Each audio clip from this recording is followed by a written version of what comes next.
আজ আর না বলবো না। হঠাৎ সুবুদ্ধি? আপনার সঙ্গে তো ঝগড়া করতে আসেন। তাহলে মনে করবো আমার সঙ্গে ভাব করতে এসেছে। আমি কিন্তু রাজি। এরকম উত্তর পাবো জানলে এত সহজভাবে কথাটা বলতাম না।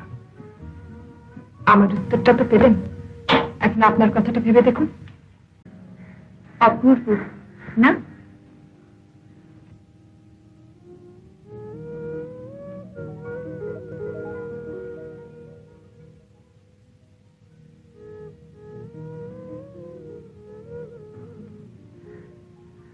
অপূর্ব নিশ্চয়ই, কিন্তু এর চেয়ে অপূর্ব জিনিস আমি দেখেছি।